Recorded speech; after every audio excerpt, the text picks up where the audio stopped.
Hey everybody, I'm Billy Haley.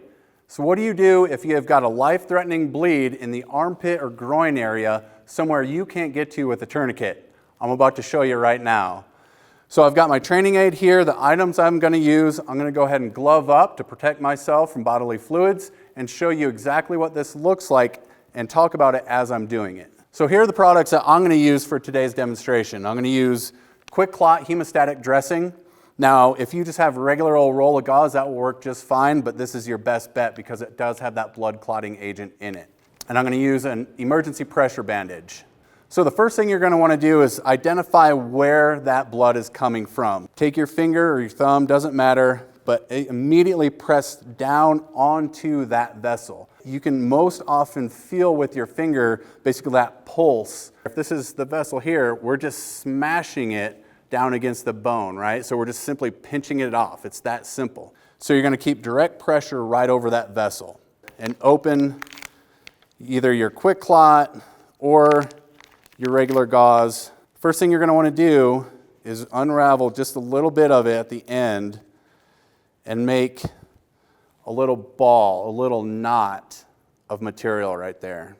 You take that little ball and replace your finger with that ball directly over the top of that vessel. So this whole process is basically keeping downward pressure on that vessel, doing a one-for-one swap, meaning as soon as one finger goes in, the other comes out. That way I keep direct pressure over that vessel 100% of the time.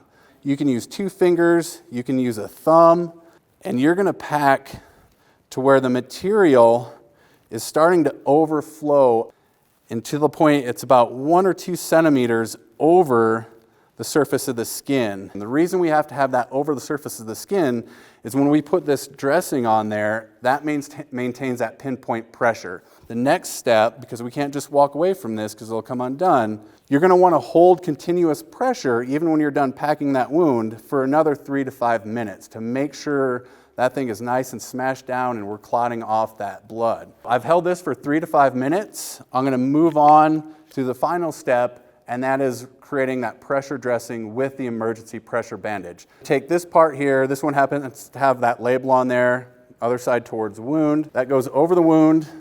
Hold that pressure. The key to getting this super tight is stretch and then wrap. And keep going. I'm going to hold this up. And I don't know if you can see it, but there's still a bulge where all that gauze was. That's exactly what we're looking for. That, again, is holding that pinpoint pressure down on that vessel.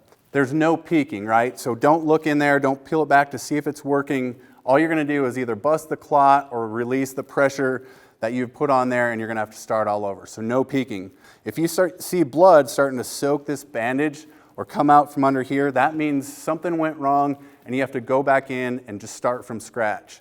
So that is how you're going to treat a junctional wound in the armpit or groin area that you can't get to with a tourniquet. Again, this is your go-to with an arterial bleed that you can save a life using these simple materials.